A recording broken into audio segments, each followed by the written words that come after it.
Kakinada NFCL road గల సత్కళావాహిని భక్తిరస సంగీత సంస్థ సమావేశ మందిరంలో సత్కళావాహిని వ్యవస్థాపక కార్యదర్శి ఈవి కృష్ణమాచార్యుల ఆధ్వర్యంలో గాంధీ జయంతి కార్యక్రమాలు ఘనంగా నిర్వహించారు. భక్తి, దేశభక్తి, సంకీర్తన గాన, మహాత్మా గాంధీజీపై సందేశాలు, సప్తకళాభ్యాస, కూచి, భాస్కర్ రామంచే నాట్య ప్రదర్శన నిర్వహించారు. సంగీతాభిలాషిని పైడా చంద్రమతీదేవి పేరిట సంగీత పరీక్ష ప్రథమ శ్రేణి విద్యార్థులకు బహుమతి ప్రదానం చేస్తారు. ముఖ్య అతిథిగా శ్రీకిరణ్ కంటి ఆసుపత్రి అధినేత, సంకురాత్రి మంజరి సంగీత కళాశాల చైర్మన్ పద్మశ్రీ డాక్టర్ సంకురాత్రి చంద్రశేఖర్ పాల్గొన్నారు.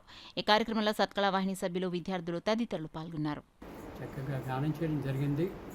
అనంతరం కూచి భాస్కర్ రామన్ గారి యొక్క నాట్య ప్రదర్శన, మహాత్మా గాంధీ యొక్క నేను బోని ఇచ్చేదన సీతారామ అంటూ, నేను బోని ఇచ్చేదన మహాత్మా గాంధీజీ అంటూ ఆయన యొక్క నృత్య అభినయం. అనంతరం ప్రముఖ నాట్య కళాకారులు శ్రీ దుర్గారావు గారి యొక్క నేతృత్వంలో వైష్ణవ జనతే దేనే కహినేది అనే ఒక చక్కటి గీతాన్ని, గాంధీ మహాత్ముడికి ఇష్టమైన సంగీత గానాన్ని నాట్య ప్రదర్శనగా మార్చడం జరిగింది.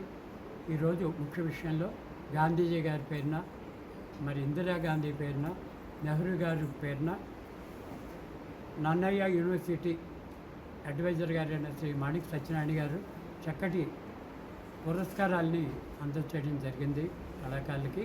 ఈ పురస్కారాలు అందుకున్న వాళ్ళలో మహాత్మా గాంధీజీ పాత్ర పిజే గాంధీ గుప్త గారు, మరి ఇందిరాగాంధీ పాత్రధారిని శ్రీమతి నూకల భానుమతి గారు, మరి నెహ్రూ నెహ్రూజీ అవార్డుని కూచి భాస్కర్ రామ గారు ఈ వేదిక మీద అందుకున్నారు.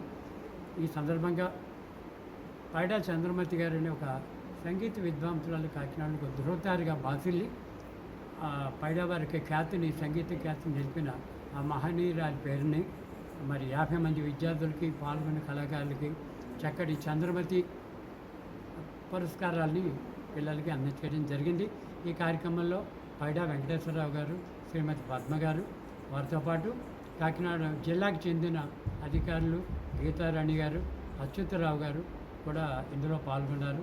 కాకినాడ పట్టణంలో అధికార ప్రతినిధులు, కళాభిమానులు, భక్తులు అధిక సంఖ్యలో పాల్గొని కార్యక్రమాన్ని జయప్రదం చేస్తున్నారండి.